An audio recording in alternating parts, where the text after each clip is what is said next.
Welcome to the How to Health podcast. I'm Dr. Lori Marbus, and we are so fortunate and blessed to have a repeat guest, Mr. Bill Sycalik. How are you? I'm doing well. Thank you for having me back on. It's an honor. Thank you so much. But we just want to do an update on your amazing journey of running a marathon in all the national parks in the U.S. And when we first met, you were halfway through or somewhere in that range of running the parks, and it was just fascinating someone take that on and leave a job. And, if people want to hear more of that story, they certainly can go back and listen to that episode. But tell us let's say, I think that was probably early last year, right? Early last summer? Yeah, something like that. I don't remember where it was exactly, but I can give you an update. Tell us what's going on now. It's funny for the listeners that probably are used to health. They're probably going, why are we just talking to somebody who's running, quit his job and is running marathons? Well, I'm also a vegan athlete. Right. So right now, the state of my project is, for the people that don't know, there are 59 U.S. national parks.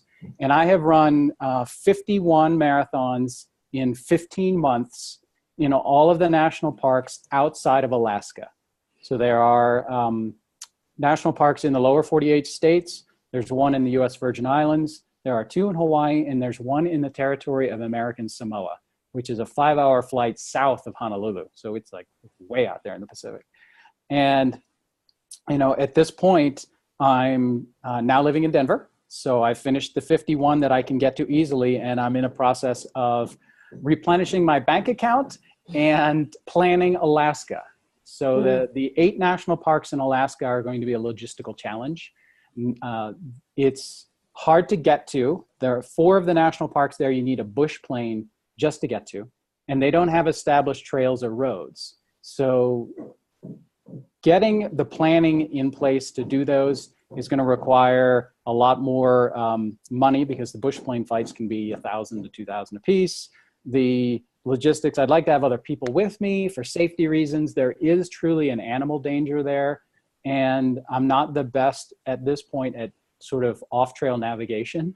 So it might be nice to have sort of someone who's familiar with the wilderness as well. So that's where I am, and I'm settling into being in one place for a little while, which has been a while. Yeah, so we just got to go back a little bit, though, because you have some great pictures of you in it's a Subaru, right? Yeah. So it's like so iconic. Can you tell us, tell these people, so you're living plant-based, you're eating whole foods, running a marathon often, and 51 in 15 months. How many is that average? Is that like averaging? It's not quite one a week, but if you look at the times in which I was actively on the project, so I took a 3-week break about midway through to help some friends who were out of town watch their home and their animals. And then I took a small break in between finishing the parks in the lower 48 and then going to Hawaii and American Samoa. So when I was actually on the project, it was basically one marathon a week. Wow. And that includes the travel time and then spending time at the parks and taking pictures and going on day hikes and shorter runs. But the average was one a week. So when you were actually doing that, how was your body coping? Oh, well, I'm funny enough that we're talking now. I'm actually developing a presentation that I'm going to be giving at a local Natural Grocers, which is a natural grocery store chain in Colorado, about my nutrition and how I was able to handle running a marathon a week, living out of the back of my car, and be vegan. So people go, all right, how do you handle running a marathon a week? That's hard enough. You're living in your car, and I didn't have extensive camp cooking gear or equipment. And, I'm traveling around like that, and I'm vegan. So that just kind of blows people's minds. It's not that hard. And my body actually recovered really well. In fact, the last marathon that I ran, number 51, was in Haleakala National Park in Hawaii. And I felt so good the next day that I ran 6 miles on sand. And then I ran every day the rest of that week that I was there, 53-mile week. And I felt great. And this was just eating rice and beans and lots of pineapple because I'm in Hawaii. And that's it. My body reacts well. So tell us in a day of the life of you traveling, what would be it? You said rice and beans. So what would be like you wake up, you're eating this. Tell us kind of what your food consisted of. Yeah, that's a very good question. People are going to think it's funny. So one of the things that I talk about in when I do talk about my nutrition, particularly on the trip, is that you should always do the best you can.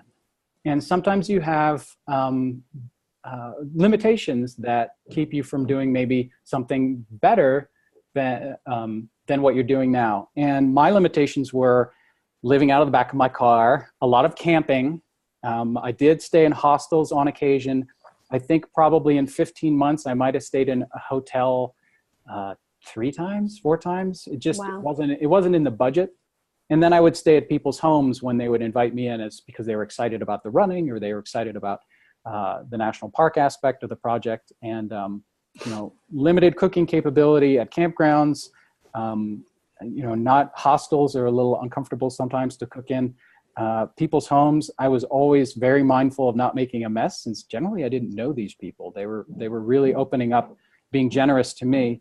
And hotels, you got a microwave. That's about it. So a typical day would be, and I don't mind eating things over and over again because A, I feel good, and B, they're easy.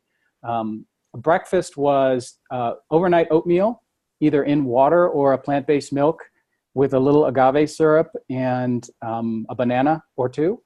Sometimes I would add chia seeds. Sometimes if I ran out of oatmeal, I would just do chia seeds. So like an overnight chia seed pudding kind of thing. Mm-hmm. And that was breakfast.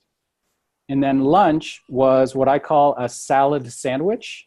So I'd buy really good bread, Dave's Killer Bread, Eureka, Ezekiel, some of the brands where the ingredients are actually pronounceable.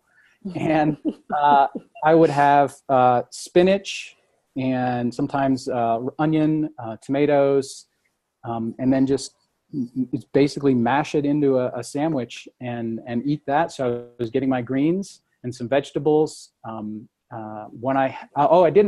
other thing I didn't have on this trip was refrigeration. So I'm in a Subaru, not a RV. So my refrigeration was a regular cooler that I would put ice in the bottom to keep things cool until I ran out of ice. And that would often happen because the national parks are not always near populated areas. And sometimes they don't even have little convenience stores in the area. So when you ran out of ice, if you're there, you're not going to drive an hour and a half just to go to a gas station to get ice. So you had to be mindful of what you bought. But I would do broccoli and hummus. Sometimes I would do canned beans for lunch. I like mustard, so I had to find a non-perishable condiment, and mustard, it doesn't need to be refrigerated. And that was kind of a typical lunch. And I eat a lot of fruit, so lots of bananas, apples, oranges, and pears. Again, fruit that doesn't need refrigeration and tends to last a little longer. And then this is really interesting for everybody to listen to, but my dinner was, and this is where people look at me funny. I would actually eat minute rice and canned beans.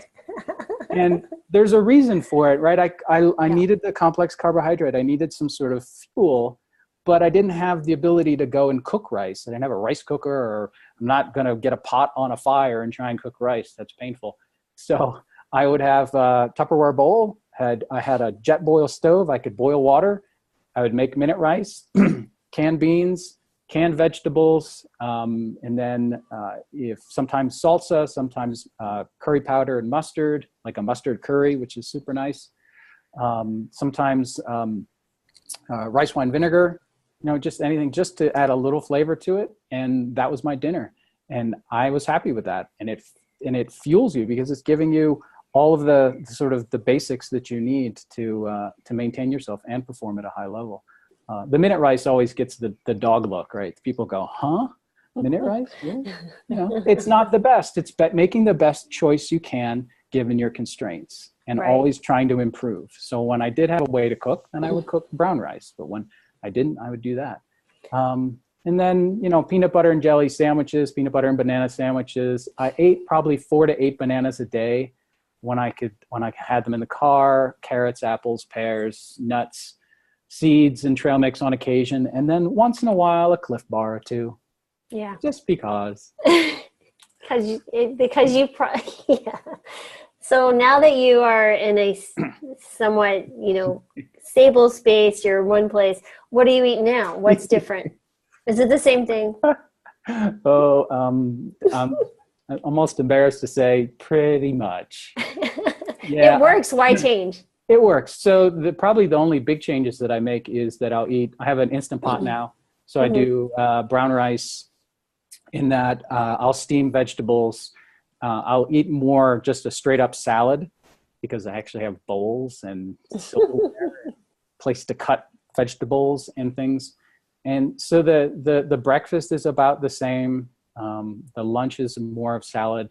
Rice and beans. It's very consistent. And I know for some people, this might be boring, but I thought so too. I think when I first transitioned to being vegan and sort of moved to more towards whole plant foods, but what I found is that I start to crave those things. And you want to have a salad, or like this morning, actually, I now I have a blender too, so I was able to make a greens and fruit smoothie. Again, couldn't do that on the road, but not too much different, and it just works. So. It's funny because we've been plant-based for 6 years, and last night we went to an Indian restaurant because we love the curries and the flavors. And my husband had a vegetable curry, and he goes, I just don't understand why anyone would want to eat this even if they weren't plant-based. It's just so good. Right. He's like gobbling down this huge vegetable curry, right? And I was like, because your taste buds change and you crave it. Like I love dal, like I love lentil dal. It is so good. And but before I probably wouldn't have, like, I understand it is a craving because your body's like, feed me more of that because that makes me feel good. And so I'm a little bit of a lazy cook. I only cook for myself, and I like to call myself more. I'm not really a chef or a cook. I'm an assembler.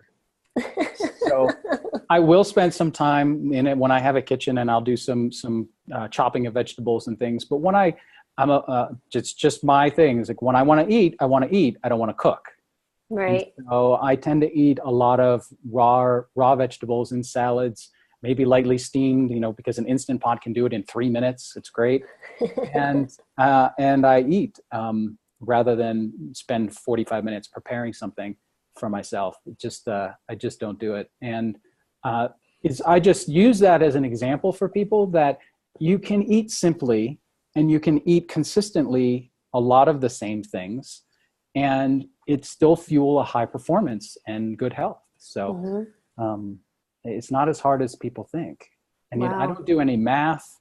I don't determine I'm going to do it for this presentation that I'm giving is I'm going to calculate my protein intake and amount given the foods that I'm eating.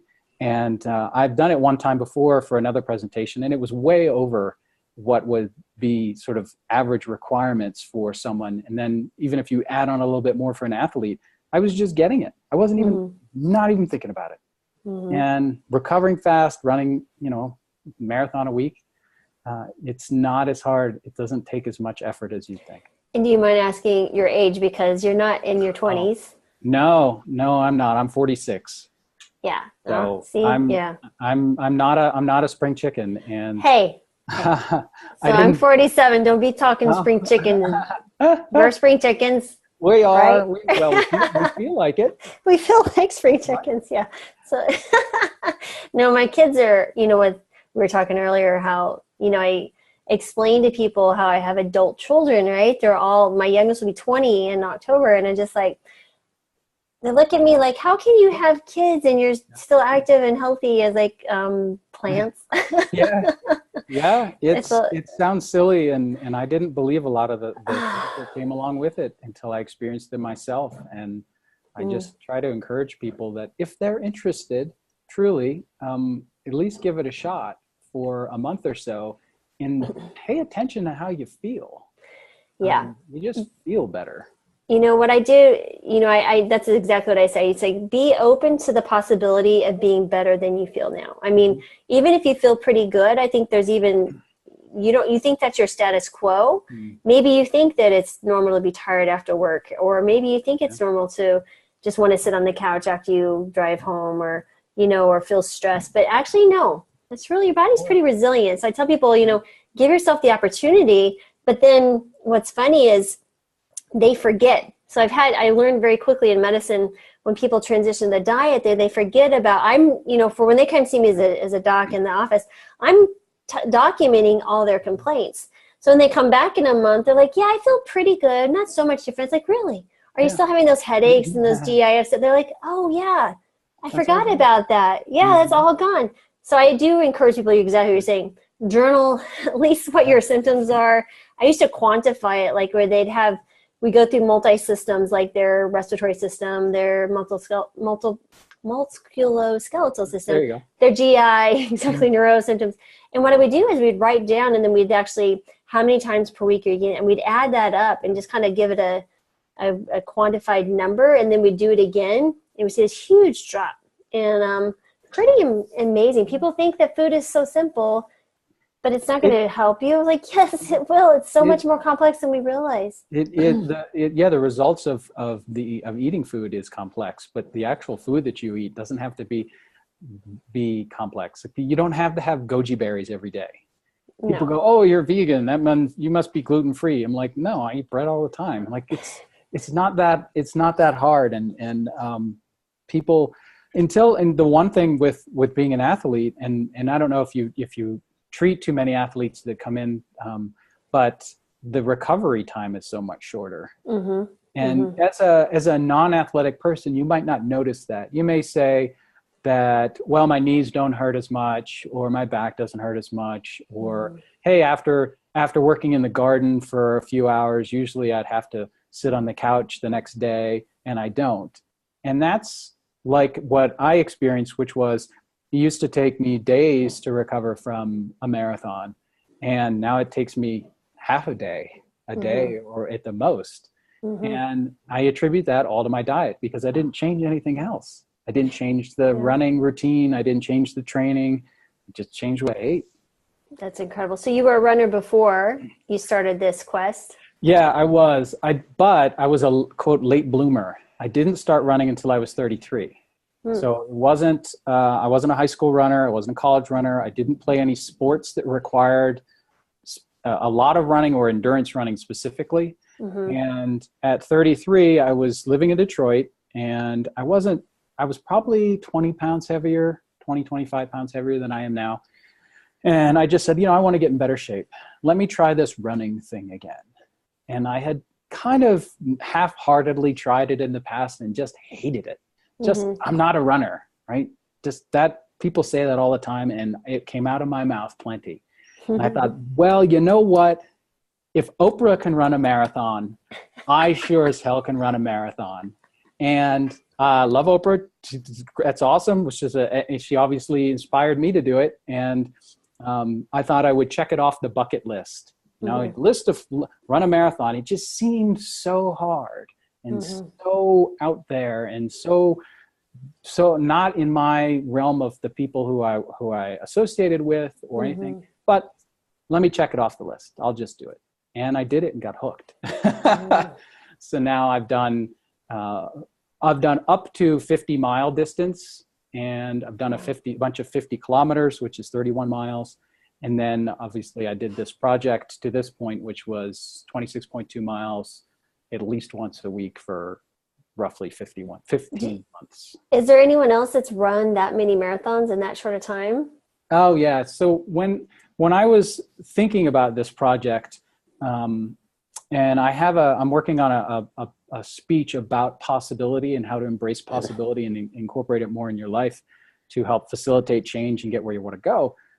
When I started thinking about this, I knew it was possible. Like I knew, because there are many, many other examples of just normal people doing extraordinary feats of endurance activities. That could be people who regularly run in ultra marathons, 100-mile races. Believe this or not, there are now 200-mile races out in California. Like at one time without stopping? Yeah. Oh my God. I mean, you can do anything. The one misnomer about ultramarathon races is that you can do anything you want during the race, as long as you get to certain points by cutoffs. So they have time cutoffs. Mm. So if you want to start a 100-mile race by taking a 2-hour nap, by all means, you can, as long as you make it to the next checkpoint before that cutoff time. Mm. So in the 200-mile races, people sleep a little bit periodically, but it is still one effort. You know, it's not, it does take a while. But yeah, no, I knew that the running was possible. And I knew I was already a marathoner by that point, so I had a number of races under my belt. But, you know, could I do one a week? Let's find out. Wow. I knew my nutrition would support me. How long had you been plant-based at that point? 5 or 6 years, maybe. Oh, okay. So yeah. So you've been plant-based since in your 20s? No, 5 or 6. Oh, since starting this project. Yeah. Oh, I gotcha. Yeah. So about when I was 40 or so. 40-ish. Gotcha. Yeah. No. All right. And I wasn't probably the best vegan early on. I ate lots of the vegan sausages and processed meats and things, and that's a great way to transition. But the more I would introduce in just whole foods to sort of to get a variety, the more I wanted them. It's just it was just weird. Like I'd be running and go, you know, I want a kale salad right now. And that may sound weird to people, but when you experience it and then you go and eat it and then you recognize how good you feel, you know, hey, that's my body talking the language it understands and it wants. So it's happened before. You're addicted you kale addict. No, I actually like bananas. I'm a banana addict. Do you already had 2 this morning? Bananas. Sometimes I do 6 to 8 a day. Yeah. That's pretty awesome. So tell us, what is your running schedule now that you're kind of off park season? Off the parks, yeah. It's not park season. I have a 50-kilometer race scheduled in April, end of April. That's I don't know if you know Sid Garza-Hillman. He's a plant-based podcaster and writer and speaker, and he runs a race out there in Mendocino, California, that's right on the coast. So you spend time running along the cliffs in Mendocino, and then you cut back into sort of like a redwood forest. And yeah, it's a really pretty course. So I'm doing that in April, and during the week, 30 to 50 miles, somewhere in there. It varies week to week, and well, it has been. Now I'm more of on an actual training plan to get ready for that, but. I've been trying to give my feet some rest. I have plantar fasciitis in both feet. So it hurts to run. Yeah. And it's much better now. It hasn't gone away, but it's much better now. Did you develop that when you were running the other races? I had it in the past quite a number of years ago, and it went away, and then it just came back during the trip. And yeah, it's manageable. Like you learn to, if you've set yourself a goal and it's not debilitating injury or it's not a debilitating issue, you work with it, right? Yeah. I would do stretches and rolling my calves, and I slept in a night boot. And when you've set a goal, you go, all right, well, this is something that's challenging that goal. Is it going to keep me from doing it in the time frame that I want to do it? No, because I can manage it. And you just work your way through it. Cool. So, I mean, sleeping in a tent with a night boot and a sleeping bag is kind of awkward, but doable. I did it. You do it. Yeah. You do it. So do you have an idea of what time you'll be, or when you might be able to do the last 8? Yeah, that's a good question. I'm estimating that if I run one a week, so that's 8 weeks, 2 months of time, probably 2 weeks on the front and the back end, just for travel time and to see Alaska. So let's assume it's a 3-month project, 3 months worth of time. And you can only go in the summer because it's Alaska. So you're limited in the time of year you can go. And because of the bush plane flights, the cost to get there, the ferry to get my car up there, the cost of food and fuel, everything's more expensive in Alaska. Those 3 months may cost me half to 3/4 of the amount it cost me for an entire year in the lower 48 states. Wow. It's very expensive, and there's all sorts of ways that I could probably decrease that a bit, but it's still going to be a lot.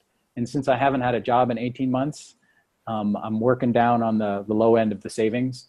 So the best case scenario, and I did get a job, so I should be starting in a week or two. Best case scenario is I may, hope my boss is not listening, I may be able to work remotely in Anchorage. So I can maybe go up there, work in Anchorage where they have good internet connection, go to a park, do the run, come back and continue to work. So that would be this summer, 2018. And then the next window would be summer 2019. Oh, wow. And it's the more I'm learning about the parks and the logistics and coordinating and getting people together. 2018 is possible, because I say nothing is impossible, but it's going to be a logistical challenge, and we'll see if I can make it happen or not. But cool. 2019. So if you're listening and you're a runner, or if you're listening and you're not a runner and just want to come for an Alaskan holiday, you don't have to come for 3 months. Everybody goes, I can't take 3 months off. A, yes, you can if you want to. But B, don't. Take 2 weeks and come up and pick 2 of the parks that you really want to see and come either run with me or come help and do some day hikes. B, the camp, because when the bush planes drop you off, they don't wait. They leave.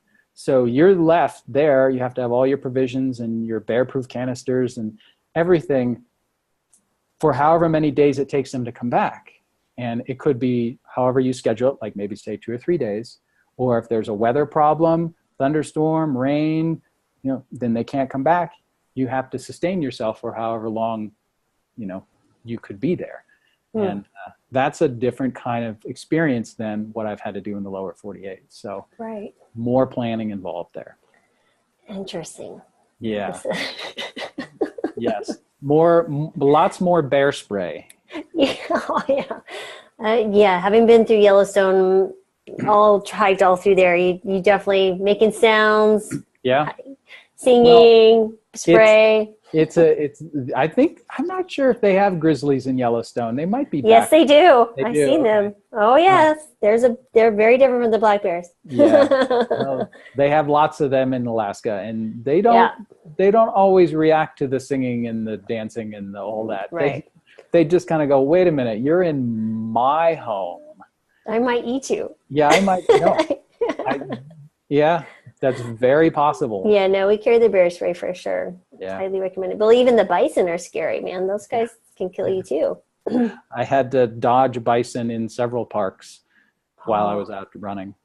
Oh my goodness. They're just in the way and you have to go around. Yeah, talk about, so how many miles is that? What's 26? What is that now? Have you done the math? Well, there's a statistics page on my website. So if you go to runningtheparks.com, and you click on the statistics page, I've got every park that I've run, the distance that I've run in every park, because it was always more than 26.2 miles, the amount of elevation, the amount of descent, and a rough estimate of the number of calories burned.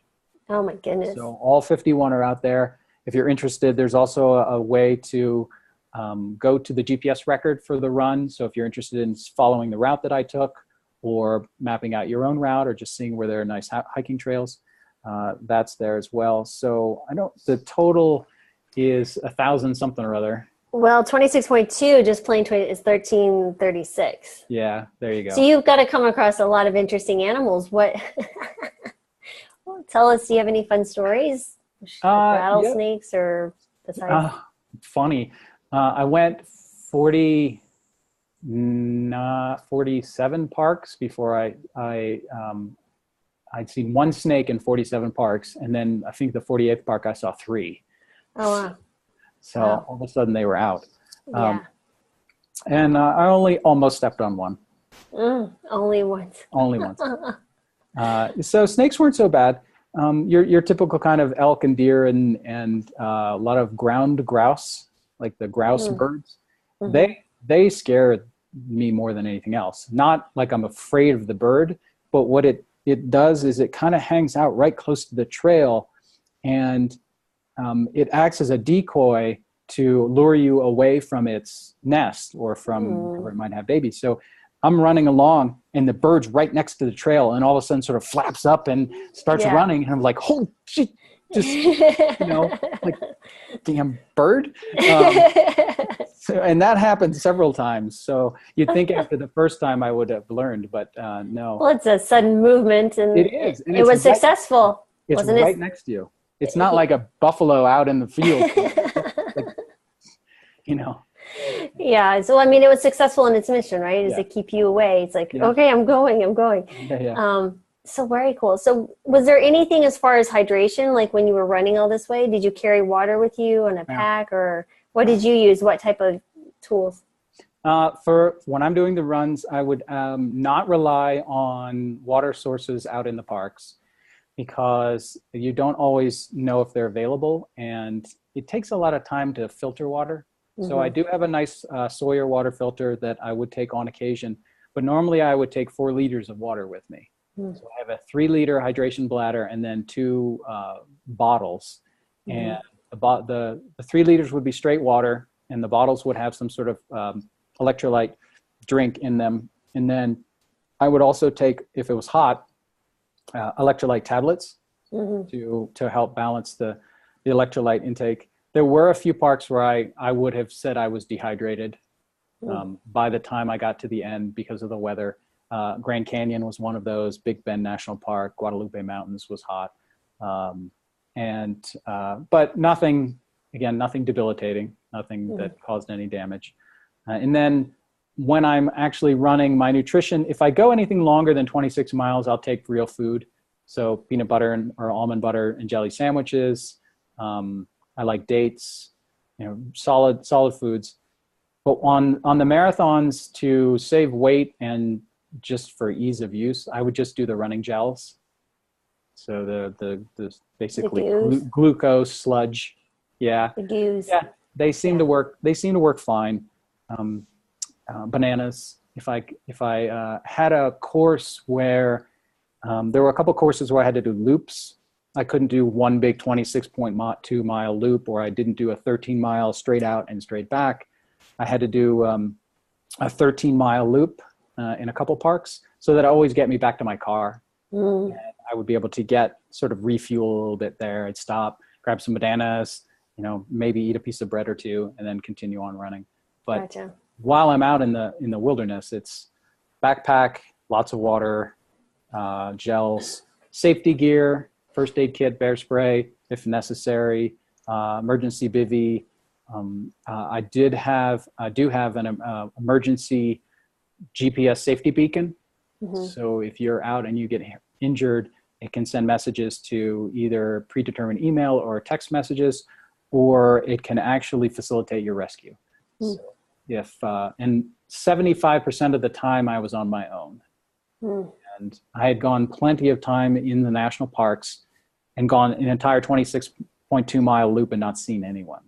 Wow. So if you're interested in really getting out into nature, you don't have to limit yourself to our national parks, but they are an excellent way to really be in a place that's designated protected and not to be developed and left as it is. So other than the hiking trail you're on walking out there, you're by yourself and you're part of nature, and it just makes you feel so, it relaxes you and gives you energy at the same time. So tell us, because I think that's really important, right? Because I think people miss, or maybe they just take it for granted, what we have literally outside our doorstep. Regardless of where you live, there's beauty, natural beauty. I mean, I grew up in the desert, but it was still incredible sunsets and, sunrise. It's still a fascinating ecosystem wherever you are. So what do you think is the one thing that you've learned maybe about yourself or just nature in general that just really pulls you to continue the quest? I learned that it was more important than I thought it was. What do you mean? I lived in New York City for the 5 years prior to doing this project. Okay. And I was never I was not an experienced outdoorsman. Like, our family didn't go camping. I wasn't a big sort of camping person before this project. But I realized that in the last 2 years of New York that I just missed green space and getting outside. So when I would go visit my brothers in Pennsylvania, they lived near some wooded areas, and I'd go for trail runs there, and I would just feel really great. And this is like a county park in Pennsylvania, no big national park, just your local green space. And I'd feel so good about it. And then I'd get back to New York, and I would look for parks and gardens, and I just realized that this was something that made me feel good, and I needed more exposure to it.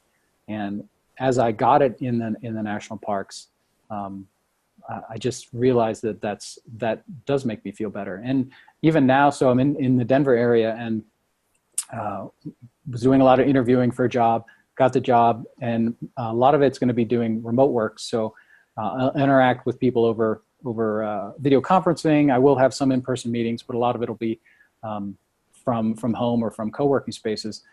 So what I actually have to do is remember to get myself outside into nature, because you can still, even when it's close by, get caught up in, I don't need to go for a hike or a run or a walk, or I can do it on the road. But just when you're out in your backyard, even if you have a yard with trees and green grass, just how much better you feel. Like, I just have more, it relaxes you, it calms you, and gives you energy at the same time. And it's an interesting dichotomy there, but I didn't really believe it until I really spent that kind of time doing this project. You know, it's funny because I feel like it rejuvenates your soul, right? Mm-hmm. Which it can explain that calming and rejuvenation and energizing at the same time.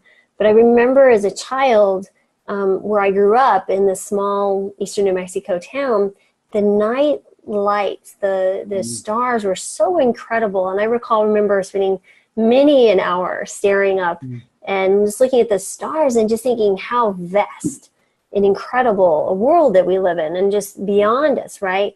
And we were talking a little bit about that because I had mentioned seeing the Grand Canyon with my son recently, and how majestic, and it's so large. It doesn't seem real. Like it's like a mirage in front of you. Like really that's there. But you had mentioned an interesting thought you had about taking two individuals to the rim of the canyon at the same time. What was that about? Yeah, I have a couple of interesting things about the Grand Canyon. The one thought that I had, even before I had done the run there, was that I believe the Grand Canyon is a good example. If you took two people that hated each other for whatever reason, whether that's Hatfields and McCoys fighting families, or if it's a racial thing or religion or whatever reason, and you walk them at the same time up to the rim of the Grand Canyon and you let them just look at the vista, for that moment, they don't hate anything. They don't hate each other. They don't hate the world. They're not fighting internally. They're just marveling at this grand vista and this amazing place. And that's the start, because even if it doesn't last long, it's the start. You know, they're standing right next to the person that they quote hate, but there's none of that. I just don't think you can when you're looking at something that amazing. And that doesn't have to be the Grand Canyon. It could be just a natural space somewhere near you. But those kinds of really large, impactful, natural spaces and beautiful places have that kind of effect. That's my belief. And I don't know, I think it's true.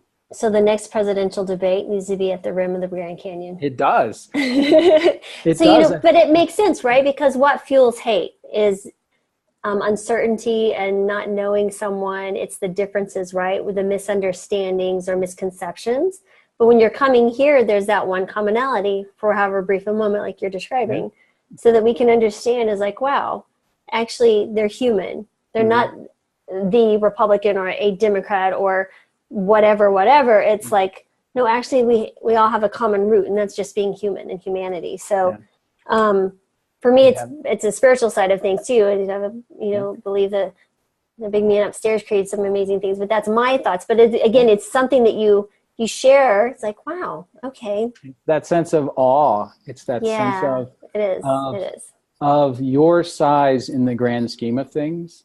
And and I just think it does change you the way you're thinking about it. And you said you were there. So when I ran the Grand Canyon, and I did rim to rim, and when you look at the Grand Canyon, and you maybe had that, just think about it since you were just there, and for anybody listening who's seen the Grand Canyon or even pictures, you can't see the other rim.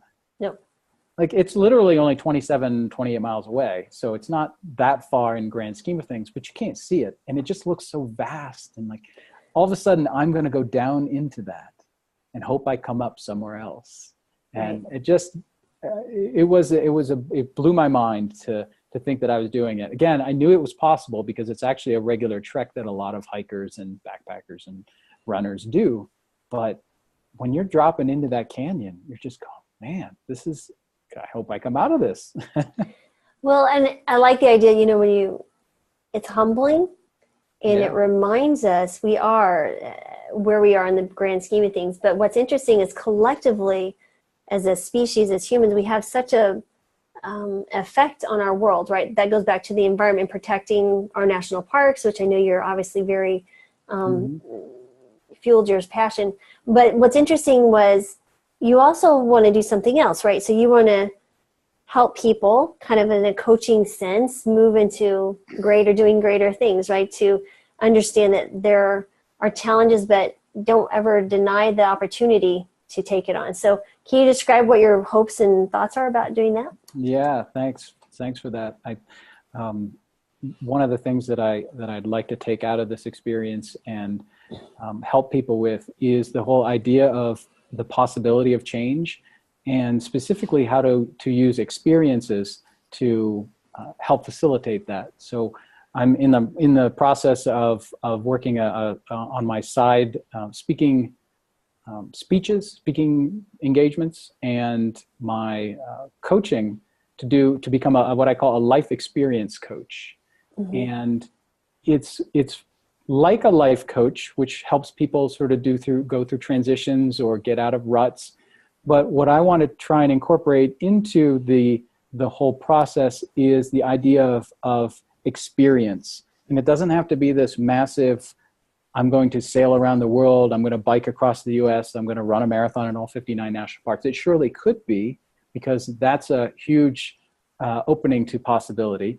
But it should start small and actually do things that help get you to a different place that you're more comfortable with professionally, personally, physically, whatever your particular goals are, but not just sort of writing out a plan and doing it, but including experiences that help you grow. But I mean, aren't experiences what life's about, right? So, it's funny, when you raise kids, so I have 3, when they're little, because, I grew up without a whole lot of stuff. And so you're always thinking when you have some type of means that they should have stuff, right? Yeah. And we've talked about, I think we both understand the minimalist stuff. Mm-hmm. I love it so much. So anyway, that whole thought is that we don't need things. We need experiences, right? So the last 2 years, we've not done any Christmas presents. So, the traditional gift giving of things that people don't need, they already have everything, you're just spending your money needlessly. Right. So what we did the first Christmas when the kids came home, we actually went, we had thoughts of going scuba diving in Key West because we were in Florida at that time. So it was a little too rough water. We did go snorkeling, and what a great time, right? So that was the experience. So this year it was a little bit different in transition. So we're going to go to Canada in March and, see the cool stuff there. So that's what exactly, but it doesn't have to be expensive. It doesn't have to be anything. It could be just the experience. Like when they were here for Christmas, we literally played every kind of board game you can imagine. We had table tennis and took the dining table and made it into, literally ping pong matches. We had it on the floor. We had all, but this is all these, these 5 people. What a great time. We'll never forget the Christmas that we played ping pong on the ground. These are the typed out borders, the little, the tabletop tennis. It's pretty cool. But exactly right. Those experiences now become so much more valuable than anything I could have given as a gift. Yeah, and it allows you to grow. So it gives you it opens the idea to possibility, opens your mindset to so my thing is that if you work on the mindset and open it to possibility, And it leads to an experience, which then leads to your growth, which opens your mind again. So if you can get into that spiral, that's a growth spiral that's going to improve your overall life and open you to possibility. So the example that you gave was, oh, well, we could never have Christmas without presents. That's just weird. Or, you know, and even that phrase, we could never, I could never, or that's not right. Well, once you've done it, you're like, well, that's actually pretty exciting. And that gives you the opportunity. Well, what other things could I change in my life that are typical experiences that maybe I'm just caught in a rut, or maybe that I want to change but don't know how, or have never thought to change. Like, you don't have to have candy at Easter, right? You don't have to have an Easter basket. You know, you could do something else. And just a couple of, you know, holiday examples there. But then you start thinking of what else is possible. And that leads to growth, not only for you, but in this case, for your family. Mm-hmm. Well, and it's funny because even traditionally when they were little, I kind of already had this rumbling around in my brain anyway. I was like, you know, for the Easter bunny to show and they have the eggs, it's just kind of the same boring, you're looking for eggs, and they get older. So what I would do is create like a, what do they call it when you have little clues and it leads you to the next clue? What's that called? It's called a... Scavenger hunt? Yeah, scavenger hunt. Just love me. And at the end would be, you know, their baskets and stuff. But it was really fun. It was way more fun for them to go running through places and finding the next clue, trying to figure out, no, I know what it is. This is, you know, and that was so much more fun for me than them just saying, oh, great, more candy, great. Yeah. Great. You know, but that really is true. And I think you're exactly right. That's what nature's doing, right? So nature is so impossible as to figure out, wow, that is so incredible. So of course it's going to open you up to the possibilities, because this is so amazing.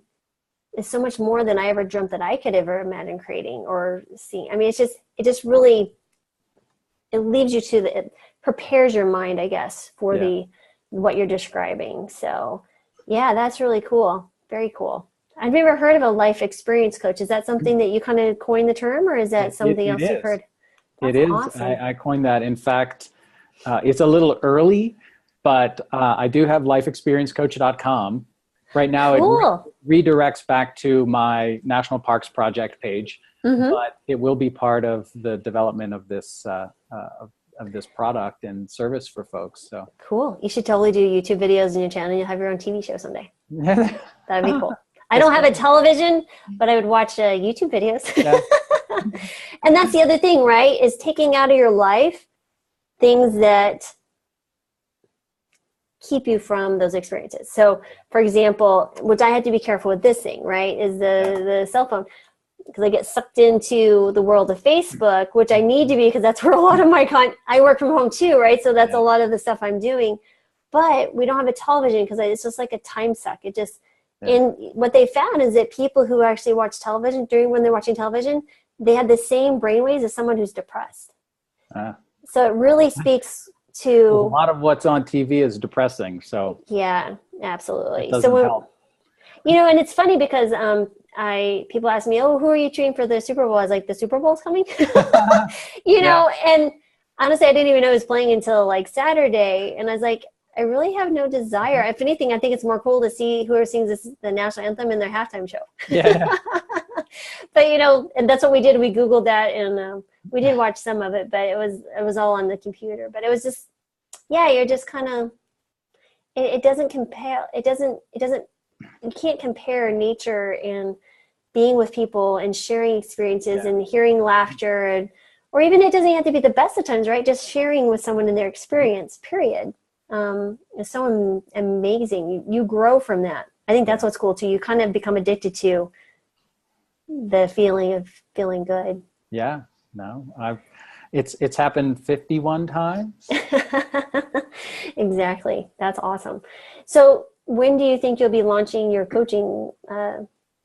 I'm working on it slowly. So the main focus for over the past month or so has been getting back to doing work like I used to do in New York, which is technology management consulting, and work on the coaching business on the side. So luckily the project that I'm going to be working on should be only about 3/4 time, and that'll give me the extra time and mental energy to work on the coaching business. So there's a lot to do to get that up and running. The finalize the documentation, my methodology, to getting the website and some marketing materials together. But I'm willing to work with people like right now if they're interested in contacting me, and all my contact information is on my website, Twitter, email, Instagram, Facebook, and the like. And I'll put a link to your website. So yes, thank you so much. Yeah. So yeah, I hear a lot, or heard a lot on my trip, and actually I still hear it when I tell people about it, is that they don't think it's possible to do what I did.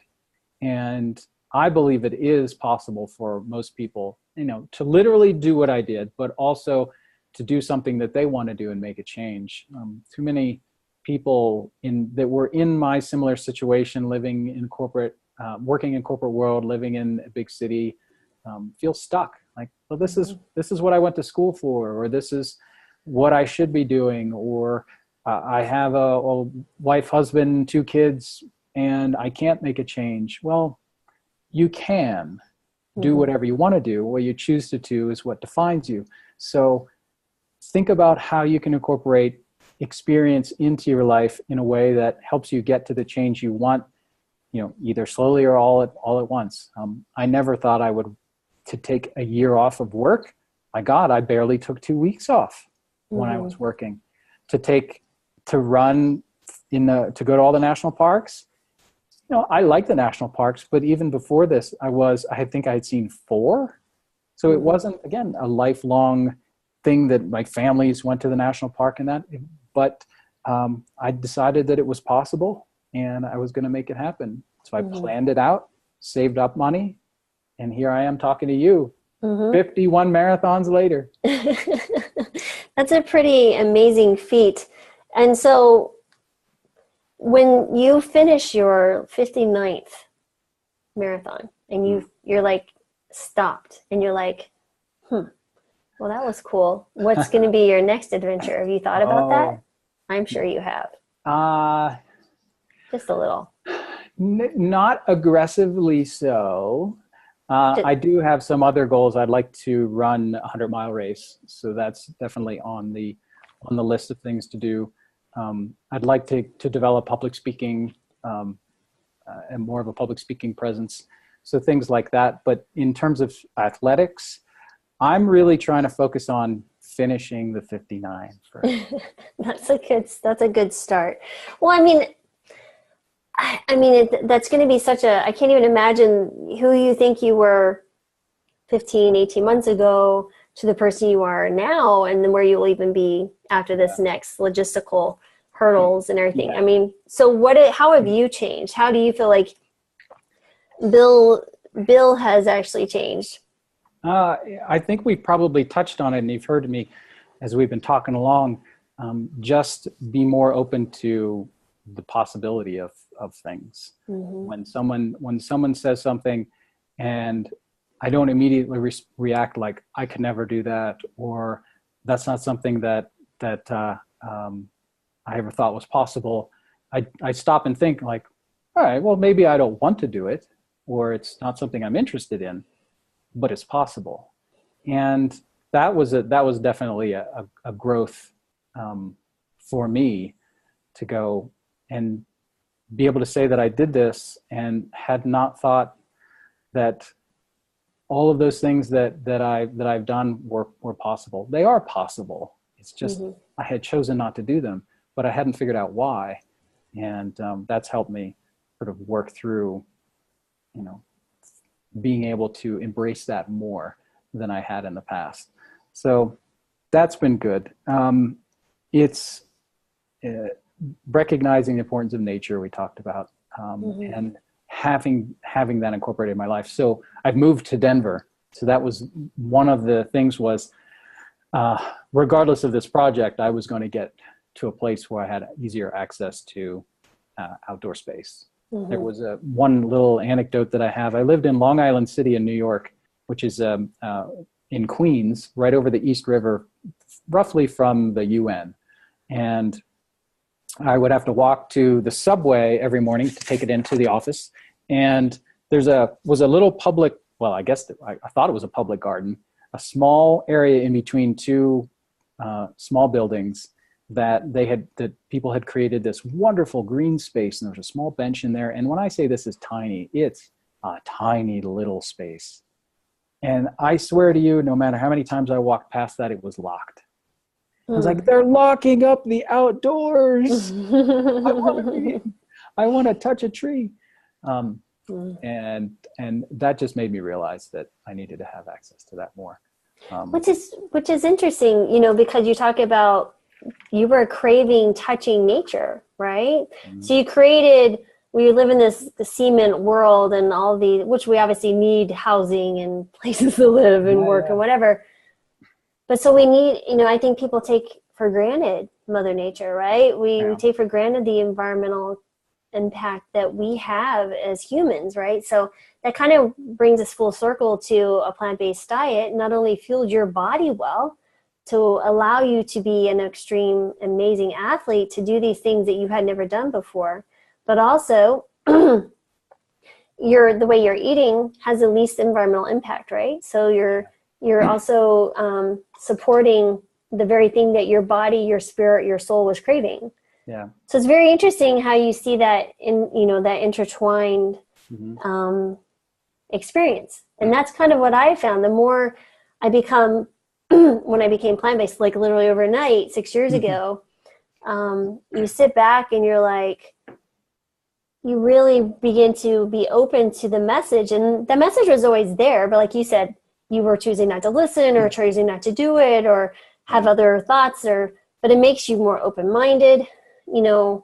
I tend to be conservative in my beliefs and my morals and whatever, but I'm also very open to what people would consider a liberal environmental components. Like we have to protect the environment that we're living in. I want my children to experience a tree in the Grand Canyon and those things. Then how I'm eating is a very big impact of that. So it's just, and then of course, other things you talk about, but that really it's interesting how it's a first full circle thing, right? One thing has led to another. So very cool. I don't know if I had really put that together. I went vegan initially for performance reasons.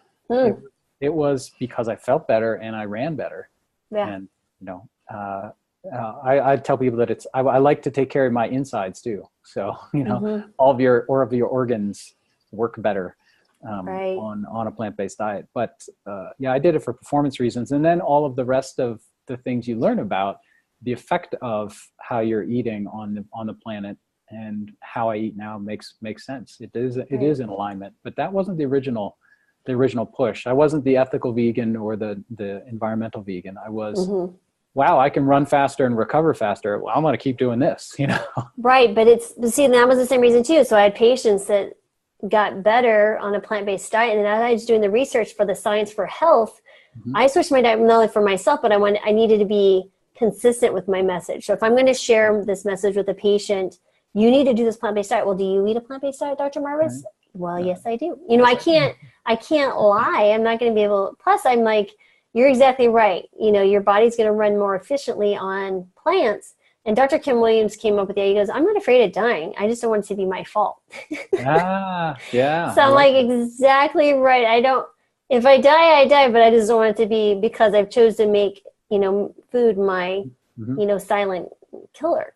Yeah. So that's exactly right. Very cool. All right. Well, is there anything else, Bill, that you'd like to share with the audience? Because I know you need to get on the road. Yeah, I'm going to a wedding in Phoenix, and I'm driving, and I'm doing this trip over about 6 days, and I'm going to stop on the way there. I think I'm going to stop in Monument Valley and Valley of the Gods in Utah, and camp for a night and do some running there, and then on the way back, I may hit Canyonlands National Park again because that was one of my favorites. So I'll be leaving pretty soon, but I got to get back out in nature. Cool. So I literally live, we chose where we live here outside Seattle. We're not in Seattle. So we're over the lake and we're in a small town. Well, it's a suburb, but there's literally, I think there's 30,000 acres. Like I'm going to walk from here when we're done. I'm going to go run my trail. It's like literally I could see the trailhead. Nice. Waterfalls, creeks, up and down. And I'm just like, you talking about, I was like, yeah, I gotta go running today. Yeah. So, you know, that there's a 24-hour gym too here, but unless it's just downpouring and I'm like afraid I'd slide down the mud hill. Yeah. Well, that which can is happen. a very strong possibility. And I'm not the most sure-footed individual. You know, that's exactly right, right? You know, and I see here water running and the waterfall, it's, you crave it for your soul, food, soul food. Yeah. It's definitely a, how to be healthy. So I think appropriate for this podcast and how to health. How to health. Yeah. No, I even have, I just, interviewed, so obviously as a physician, I'm abreast of many things in health, including antibiotic resistance. I know this is kind of an interesting topic to bring out at the end of this conversation, but I interviewed a gentleman from the CDC. He's an economist, actually. It's very fascinating. But he had written about how to help this antibiotic resistance. And he was talking about the economies that we could do. Like, you know, we need to eat less meat. And he was saying, you know, make it more expensive for animal, people who raise animals for consumption to use antibiotics in animal agriculture, make it more expensive. So they'll use less. And so we won't be consuming, people who consume animal products that have that exposure. By the way, people, if you're listening, 80% of antibiotics in the United States is used in animals, not in humans. But I brought him on because I thought, what an interesting concept that we haven't looked at is what are antibiotics doing to our health, right? So I don't have just necessarily plant-based folks in here, but there's so many parts to in the last 80 years that we've seen so many dramatic changes that we do need to be very mindful and kind of go back to where we, like our grandparents did, right? And focus on, they didn't have television. They were outside doing work and being with family, and they didn't have the money to spend on extravagant gifts. They didn't have Amazon delivering. moving regularly, even, you know, low intensity, but for longer durations, and eating simply. It's cheaper. Yeah. I mean, nothing could have such a dramatic impact on your wallet if you switch to a plant-based diet. Like literally overnight when we went plant-based, $400 saved, month saved. That's like a raise, people. And let me tell you, beans can fill up boys. Lord help me. Now that I have an Instant Pot, I transitioned from canned beans, which are perfectly fine if you buy the no salt kind. Great, you know, always ate them, to dried stuff because I can cook it fast in the instant. Right. So, and you get like 5-pound bag of beans for $4. It's really, and that'll last forever. Yeah. No, very cool. All right, Sir Bill, I can't wait to see what happens next year, and let's see where I am next year. Maybe I can get the husband and I. We might trip in Alaska. We haven't been to Alaska. Well, regardless, you're going to be down here in Colorado soon, so we're going to go for a run. Yes, and so that would be January. My daughter's getting married, and God, I'm so old, Bill. I just told you that we weren't old, but I feel really old. So when I think about that, I was like, oh, okay. I birthed something that's getting married. Oh, Lord. Wow. But yeah, absolutely. And maybe even this summer, we'll see. Maybe in Colorado. So we're totally meet up. We're gonna do some trail running. Dude, I totally I get my butt. I mean, I can't do 26 miles, but I'll try my best. That's okay. And so I guess I'm going to give people a last message, just real briefly, and it's to what you just sort of alluded to.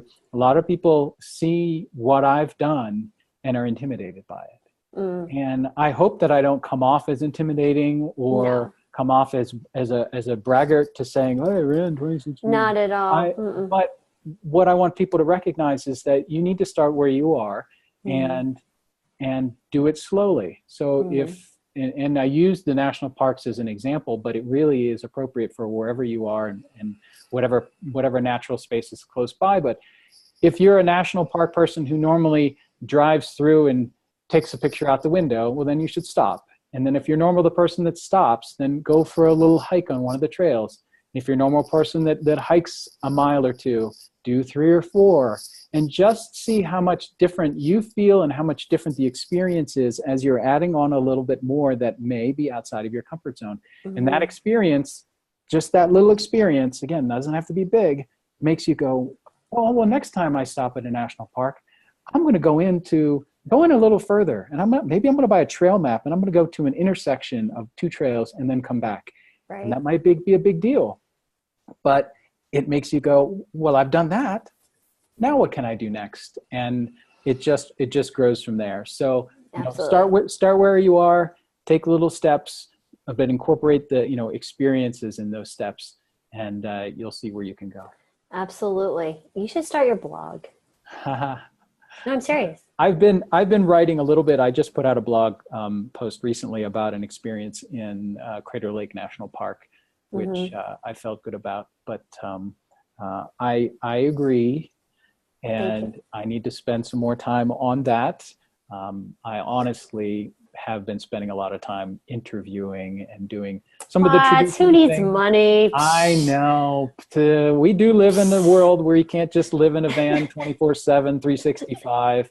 You can, but you're going to run out of friends eventually. You're gonna run out of friends and money, and right. Anything's possible. That's true. But I want to be able to work on reaching these goals that I've set for myself, and some of that involves having the financial capability to do that. So cool. Very cool. All right, sir. Well, that was awesome, and thank you so much for sharing your. Thanks for having me on again. We'll have you on again. You're going to be my first. I've had a few on twice. Of course, Anthony. I have Anthony on all the time. I need to call him and get him up for another Mindset Monday. But yeah, I just had a friend. We've been friends for a long time. Tom Venuto, who he was a bodybuilder, like a natural bodybuilder. He did most of the Pacific Crest Trail. But the fires knocked him out of it last year. But he's going to go back later this summer and finish the opposite direction. So I again, another last point, but someone who does that, I'm more impressed by someone who does that self-supported through a Pacific Crest Trail or Appalachian Trail than I am with what I've done. Like a marathon a week, that's easy. What these people do, men and women, it's 25 miles every single day. Yeah. And you're out days at yeah, that's impressive. That would be a challenge for me. You know what's funny though? He's not plant-based, but when I asked him what he ate, it was all plants. Yeah, because you can't keep a side of meat in your pocket, right? Unless you eat jerky, and then that just tastes terrible. Well, and it takes so much energy to digest the meat. So, but yeah, absolutely. Pretty interesting. That's funny. Yeah. All right, my friend. We'll hopefully see you soon in person. You got it. Thanks so much. All right. Take care and have a safe trip. Thanks.